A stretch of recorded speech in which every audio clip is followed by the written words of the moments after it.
আসসালামু আলাইকুম ওয়া রাহমাতুল্লাহি ওয়া বারাকাতুহু। আলহামদুলিল্লাহ ওয়াসসালাতু ওয়াসসালামু আলা রাসূলিল্লাহ। শারিয়া 13তম দার্সে যারা আমাদের সাথে আছেন আপনাদের সকলকে শুভেচ্ছা, আহলান ওয়া সাহলান। ইনশাআল্লাহ এই দার্সে আমরা বদনজরের বাস্তবতা, লক্ষণ, করণীয় ইত্যাদি সম্পর্কে আলোচনা করব বদনজরের ধারণা, বদনজরের প্রকার, বদনজরের লক্ষণ, বদনজরের বাস্তবতা, বদনজর থেকে সুরক্ষা, বদনজর থেকে বাঁচার জন্য যা কিছু করা উচিত এবং যা কিছু করা উচিত নয় এ সম্পর্কে ইনশাআল্লাহ। প্রথমে আমরা বদনজর সম্পর্কে সাহাল বিন হুনাইফ রাদিয়াল্লাহু তাআলা আনহুর একটি ঘটনা শুনি। একদিন তিনি গোসল করছিলেন, এমন সময় আমির বিন রাবিয়া রাদিয়াল্লাহু তাআলা আনহু সেখান দিয়ে যাচ্ছিলেন। তো আমির রাদিয়াল্লাহু তাআলা আনহু ছিলেন অত্যন্ত সুদর্শন, সাহাল বিন হুনাইফ ছিলেন অত্যন্ত সুদর্শন একজন যুবক। তো আমির রাদিয়াল্লাহু তাআলা আনহু তাকে দেখে মুগ্ধ হলেন এবং কিছু প্রশংসামূলক বাক্য পাঠ করলেন বা বললেন। তখন সাহাল রাদিয়াল্লাহু তাআলা আনহু অসুস্থ হয়ে পড়লেন। রাসূল সাল্লাল্লাহু আলাইহি ওয়াসাল্লামের কাছে সাহালের বিষয়টি পেশ করা হলো। তিনি বললেন, তোমরা কারো নজর লাগার সন্দেহ করছো? আর তারা বলল, আমরা আমির বিন রাবিয়ার নজরের আশঙ্কা করছি। তখন রাসূল সাল্লাল্লাহু আলাইহি ওয়াসাল্লাম আমির বিন রাবিয়াকে ধমকালেন এবং বললেন, যদি কোনো জিনিসের ভালো লাগে বা কোনো জিনিসকে ভালো লাগে তবে সেই জিনিসের বরকতে দোয়া করবে। তো বোঝা গেল এই হাদিস থেকে আমরা জানতে পারলাম রাসূল সাল্লাল্লাহু আলাইহি ওয়াসাল্লাম বদনজরকে শাসক সাব্যস্ত করছেন এবং বদনজরের কারণে সাহাল বিন হুনাইফ রাদিয়াল্লাহু তাআলা আনহু অসুস্থ হয়ে পড়েছেন। এবং এই বদনজর যেন না লাগে নিজের চোখে, কোনো কিছুকে ভালো লাগলে কি করতে হবে, সে বিষয়টির জন্য বরকতের দোয়া করতে হবে। আচ্ছা, বদনজরের ধারণা সম্পর্কে আমরা বলতে পারি এটি দৃষ্টির এক ধরনের বিষাক্ত চাহনি। যেহেতু এই নজরের দ্বারা ক্ষতি হচ্ছে তাই এটাকে আমরা বিষাক্ত চাহনি বলছি। এটা মূলত হিংসার বহিঃপ্রকাশ ঘটে। বদনজরের মাধ্যমে হিংসার বহিঃপ্রকাশ ঘটে। এই জন্য যার যত হিংসা থাকে তার নজর তত তীক্ষ্ণ হয়, যার হিংসা যত বেশি থাকে তার নজর তত তীক্ষ্ণ হয়, তার বদনজর তত বেশি লাগে। এই জন্য কিন্তু আমরা হিংসা থেকে পানাহ চাই সূরা ফালাকের মধ্যে। তবে সবসময় যে হিংসায় প্রভাব সৃষ্টি করবে তা নয়, কখনো কখনো ভালো ভালো মানুষের দৃষ্টি দ্বারাও প্রভাব সৃষ্টি হতে পারে। আসলে বদনজরকে আরবিতে আল আইন বলা হয়েছে, কোথাও নজর বলা হয়েছে। নজর মানে দৃষ্টি। যেহেতু নজর এখানে শুধু মাত্র খারাপ দিকটাই প্রভাব করছে বা খারাপ নজরকে আমরা আলোচনা করছি, তাই বাংলায় আমরা বলি বদনজর। আসলে বদনজর বা নজর দ্বারা যে ক্ষতি হচ্ছে এটা কি করে হচ্ছে? আল্লাহ সুবহানাহু ওয়া তাআলা নজরের মধ্যে এক ধরনের পাওয়ার দিয়ে রেখেছেন। এটা আল্লাহ সুবহানাহু ওয়া তাআলার অনুমতি ক্রমে হয়ে থাকে। নজরের নিজস্ব কোনো ক্ষমতা নেই, যেমন জাদুর নিজস্ব কোনো ক্ষমতা নেই, আগুনের নিজস্ব কোনো ক্ষমতা নেই। তবে আগুন কোনো কিছুতে লাগলে তা পড়বেই। এক্সেপশনাল কেস, যেটা আল্লাহ সুবহানাহু ওয়া তাআলা বিশেষ রহমতে, সেটা ভিন্ন জিনিস। নজরের প্রভাব নিঃসন্দেহে আগুনের মতো রকম নাই। নজরের প্রভাব সৃষ্টি হতে পারে, নাও হতে পারে। হিংসার নজর লাগতে পারে, হিংসুক ছাড়া অন্য কারো নজর লেগে যেতে পারে। আবার হিংসুকের নজর যে সবসময় লাগবে এমনও কোনো কথা নেই, যেটাকে বোঝাতে আমরা বলি শকুনের দোয়ায় গরু মরে না। তো সবসময় যে শকুন দোয়া করলেই গরু মরবে, বিষয়টা এরকম নয়। আসলে এই নজরটা কি করে প্রভাব সৃষ্টি করতে পারে এই সম্পর্কে আমরা একটা উদাহরণ দিতে পারি। যেমন একজন দক্ষ শিক্ষক, সে কিন্তু বেত হাতে না নিয়েও তার ছাত্রদেরকে শাসন করতে পারে চোখের দৃষ্টিতে, চাহনি দিয়ে। ঠিক একইভাবে একজন শাসক, পাওয়ারফুল একজন রাজা, সে কিন্তু পুরা দৃষ্টি দিয়ে একজনকে ফাঁসির কাজটা ঝুলাতে পারে, কোন একটা ফয়সালা দিয়ে দিতে পারে। তার দৃষ্টি অনেকগুলো কথা বলে দিতে পারে। কিসের মাধ্যমে? দৃষ্টির মাধ্যমে। ঠিক একইভাবে প্রিয়তমের একটা দৃষ্টি, চোখের দৃষ্টি প্রিয়তমার মাঝে অন্য ধরনের একটা তরঙ্গ সৃষ্টি করতে পারে, তাকে বেচैन করে ফেলতে পারে। ঠিক একটা ছেলের একটা মেয়ের অপরিচিত হলেও রাস্তায় দেখা হয়েছে, চোখের পলক, এক পলক দৃষ্টি তারা একে অপরকে দিয়েছে, এর দ্বারা কিন্তু তাদের অন্তর একটা ঢেউ উঠতে পারে, একটা ঝড় বয়ে যেতে পারে, জাস্ট চোখের দৃষ্টি। তাহলে আমরা দেখলাম একটা দৃষ্টি, কোনো লিঙ্ক নেই, কোনো কিছু নেই, কোনো তার নেই, কোনো সম্পর্ক নেই, যোগসাজশ নেই, তা দ্বারা শাসন হচ্ছে, ভীতি প্রদর্শন হচ্ছে। কখনো এই দৃষ্টি দ্বারা আমরা দেখতে পাচ্ছি যে টিচার শাসন করছেন, কোথাও ভালোবাসার আদান প্রদান হচ্ছে, হারাম কাজ হচ্ছে, তাহলে বোঝা গেল দৃষ্টির আলাদা একটা প্রভাব আছে। এই জন্য হাদিস আসছে আন্নাতু সাহমুম মিন সিহামিশ শায়াতিন। এই যে বদনজর যেটা, এটা শয়তানের একটা তীর। নজরটা হলো শয়তানের একটা তীর, এর আলাদা একটা প্রভাব রয়েছে, এটাকে অস্বীকারের কোনো সুযোগ নেই। যাই হোক, এই যে নজরটি দুই প্রকার হতে পারে, কখনো কখনো মানুষের বদনজর লাগতে পারে, কখনো কখনো জিনের নজরও লাগতে পারে, কারণ জিন আমাদেরকে দেখছে।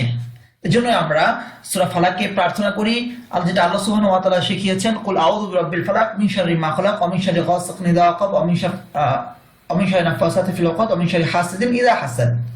আমি পানাহ চাইছি হিংসুকের হিংসা থেকে যখন সে হিংসা করে। বদনজরের বাস্তবতা সম্পর্কে আরো কিছু হাদিস আমরা দেখি। ইবনু আব্বাস রাদিয়াল্লাহু তাআলা আনহু থেকে বর্ণিত যে রাসূল সাল্লাল্লাহু আলাইহি ওয়াসাল্লাম বলেছেন, নজর সত্য, আল আইনু হাক্কুন। কোন জিনিস যদি তাকদীরকে পরাজিত করত, লাউ কানা শাইউন সাবাকান নাজরা লা গালাবাহুন নাজরু। যদি কোনো জিনিস নজরকে পরাজিত করতে, তাকদীরকে পরাজিত করতে পারত, তবে অবশ্যই বদনজর তাকে পরাজিত করত। কিন্তু তাকদীরকে পরাজিত করার কিছুই নেই। এখানে আল্লাহ রাসূল সাল্লাল্লাহু আলাইহি ওয়াসাল্লাম দৃষ্টির পাওয়ার বোঝানোর জন্য বা বদনজরের পাওয়ার বোঝানোর জন্য এই কথাটি বলেছেন। আয়েশা রাদিয়াল্লাহু তাআলা আনহা থেকে বর্ণিত, রাসূল সাল্লাল্লাহু আলাইহি ওয়াসাল্লাম তাকে ঝাড়ফুঁক করার আদেশ করতেন বদনজর থেকে। ঠিক একইভাবে আমরা নিচে একটা আরবি উল্লেখ করেছি, যার বাংলা উল্লেখ করিনি। আল আইনু হাক্কুন তুদখিলুল জামালাল কিদরা আও রাজুলাল কাবারা। দৃষ্টি সত্য বা বদনজর সত্য জিনিস, এটা কখনো কখনো উটকে ডেকচিতে প্রবেশ করাতে পারে। অর্থাৎ সুস্থ উট অসুস্থ হয়ে গেল, বাধ্য হয়ে জবাই করতে হলো, এরপর ডেকচিতে চড়িয়ে রান্না করে ফেলা হলো। আবার মানুষকে কবরে পৌঁছাতে পারে, অর্থাৎ মৃত্যু পর্যন্ত হতে পারে। অসুস্থ হয়ে পড়লো, এমন অসুস্থতা যে অসুস্থতার দরুন সে ব্যক্তির মৃত্যু হয়ে গেল। তো এইভাবে বলার উদ্দেশ্য হলো যে নজর যে আসলে সত্য, এটাকে অস্বীকারের কোনো সুযোগ নেই। সুতরাং এই সত্য জিনিস থেকে আমাদেরকে কিভাবে পরিহার করতে হবে সে বিষয় নিয়ে আমরা ইনশাআল্লাহ আলোচনা করব। বদনজরের বাস্তবতায় আমরা আবু সাঈদ রাদিয়াল্লাহু তাআলা আনহুর হাদিসটাকে উল্লেখ করতে পারি। রাসূল সাল্লাল্লাহু আলাইহি ওয়াসাল্লামের কাছে একবার জিবরিল আলাইহিস সালাম এলেন, এসে বললেন, ইয়া মুহাম্মদ, আপনি কি অসুস্থ বোধ করছেন? তিনি বললেন, হ্যাঁ। তখন জিবরিল আলাইহিস সালাম তাকে রুকিয়া করে বললেন, বিসমিল্লাহি আরকিক, আমি আপনাকে আল্লাহর নামে ঝাড়ফুঁক করছি। মিন শাররি মিন কুল্লি শাইইন ইউযিক, যা কিছু আপনাকে কষ্ট দেয় সেসব থেকে। মিন শাররি কুল্লি নাফসিন, সমস্ত প্রাণীর অনিষ্ট থেকে। ওয়া আইনি হাসিদিন, এবং হিংসুকের বদনজর থেকে। বিসমিল্লাহি আরকিক আল্লাহু ইয়াশফিক, আল্লাহ আপনাকে শিফা দিন, আল্লাহর নামে আপনাকে আমি ঝাড়ফুঁক করছি। এই দোয়াটি আমরা সুনান তিরমিজির 972 নম্বর হাদিসে পাই।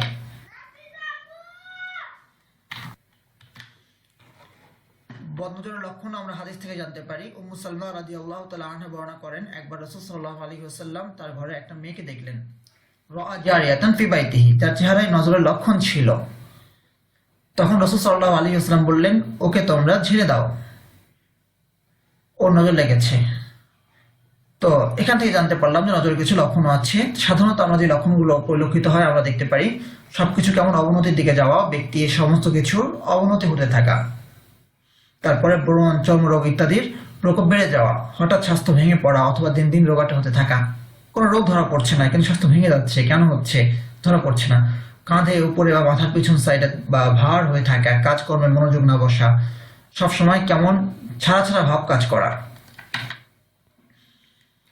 আত্মনির্ভরশীলতা হারিয়ে ফেলা। যখন শরীর চলবে না বা মনোযোগ বসবে না কোনো কাজে, তখন তো আত্মনির্ভরশীলতা থাকে না আসলে। বুক ধরফর করা, শরীরের ভিতরে অস্থির লাগা, এটা ওটা ভুলে যাওয়া, ঘন ঘন ভুল করা, পারিবারিক জীবনে নিজের কাছে নিজেকে অসুখী মনে হওয়া, বিয়ে বারবার ভেঙে যাওয়া, বিয়ে হচ্ছে না, বিয়ে হয়ে ভেঙে যাচ্ছে, হতে পারে কারণ নজরের কারণে খারাপ লেগেছে, অথবা কেউ তাকে নজর দিয়েছিল, তার সৌন্দর্য দেখে সেখান থেকে সেই প্রভাবে হতে পারে।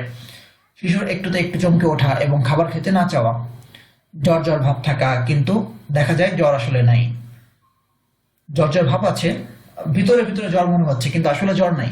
তো এই নজরগুলো, এই লক্ষণগুলো প্রকাশ পেতে পারে।